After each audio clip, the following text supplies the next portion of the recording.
And so I finally solved the Miller murder. Marilyn Miller's main squeeze Michael mangled Marilyn mercilessly. Edward Bernays Sauce. You've done it again. You solved the Miller murder. Marvelous. The Miller case taught me that ignoring good public relations practices could be disastrous. And you can put that in your story. Do me a favor, will you? Leave out the part about me wetting my pants when I saw the blood. My nerves were shot. The doctor told me the wounds would heal in a few weeks.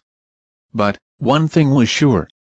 I needed to take a vacation. Maybe a few days in some exotic place like Hackensack or Secaucus would be just what the doctor ordered. So I packed my bags and headed for the airport. Destination: warm weather, thanks. Detective Milligan. I'm going on vacation, so don't bother me. Sorry, Professor. Got a dead business downtown. It's pretty ugly. We really need you on this. I was planning to spend 2 weeks blind drunk. Doesn't anyone around here know how to solve a crime? Murder, yes. Bank robbery, yes. Assault, yes. But a dead business. That's why we hire you public relations professors. You know how to solve this stuff. If I actually knew how to do that PR stuff, I'd have my own business. I'd be making 6 figures. Instead, I'm making 40 grand a year, and I've got a second job selling toilets. You ready to meet the client? She's waiting for you. Yeah, let's do it. I guess I'll have to earn my $500 a month consulting fee now. Ms. Clark, this is Professor Bernays Sauce. I didn't mean to kill my business, Professor. I swear it. That's what every owner of a failed business says, lady. And when the fog clears, it's usually the owner's fault. Take it easy, detective. All right, Ms. Clark. We'll get to the bottom of this messy business. It wasn't messy, Professor. There was a rat here and there, and some cockroaches. But everything was very neat. Yup, I've seen these situations before. Nice store. Nice products. Nice people. But no business. Nice wine. Nice donut. Nice ice cream. Nice vomiting. So why did Marion Clark's business fail? We need to get to the bottom of this. Is she guilty of bad business, or is something else going on? I had to find people familiar with Ms. Clark's business. They would give me some clues. Excuse me, folks. Thief. Thief. Nobody messes with us, mister. Beat it. Calm down, folks. It's just your old peer Professor Bernays Sauce trying to get to the bottom of a case. What do you want to know? What can you tell me about Marion Clark, who used to own Cup of Cafe?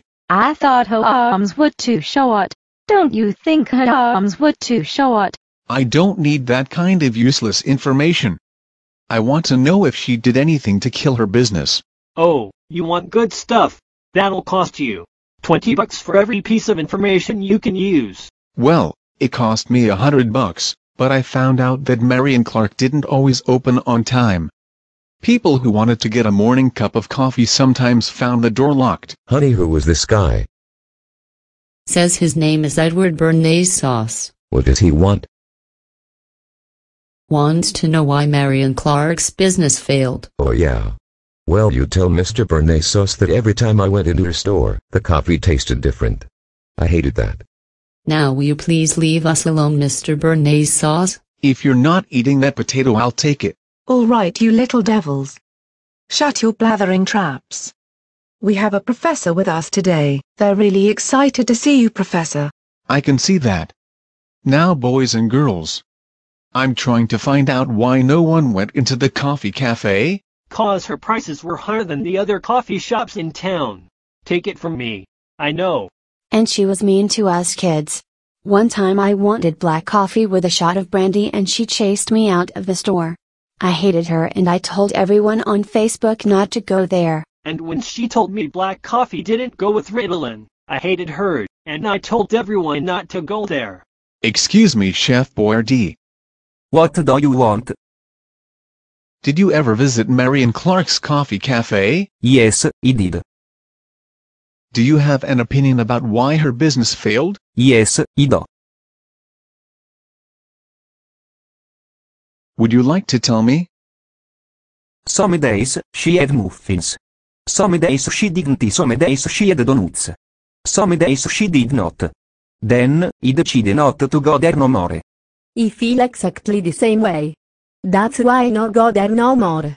If anyone has an idea what they just said, send me a tweet. These folks are making good old American machines. And, when you are making good old American machines, you need a good cup of Colombian coffee. Apparently, Marion Clark had Colombian coffee on some days. Other days she had Nova Scotia coffee, and other days she had Staten Island coffee. What did that man say? It's admitted Miss Clark. You didn't take care of business. I just thought that was a line in a song. What did I know? You didn't take care of your customers. You opened whenever you felt like it. I have trouble leaving my cycle. It's horrible.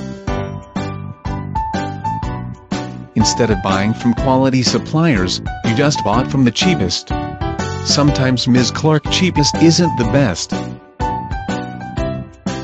It was my first time. What did I know? I was young. I was naive. I was overwhelmed. There. The Martians had just let me go. That is after they lobotomized me. You failed to establish a good relationship with your customers. You never established a coffee cafe brand. Marion Clark, you failed. What are you going to do to me? I don't need to do anything to you, Marion Clark. Your former customers have already sentenced you to a lifetime without your business. Case closed. Professor, our dogs are grilled, and they're kosher too. Thanks, Merv. Now if you don't mind, I have got to talk to my audience one last time. Talk to your audience. Ha! That's a good one. Sure thing, Professor. I thought he'd never go away. Now, where was I? Oh yes. A definition. Here goes. Public relations is a strategic communication process. That means you need a really good researched and thought out plan even before you start. That builds mutually beneficial relationships between organizations and their publics. That means everyone wins. I like that.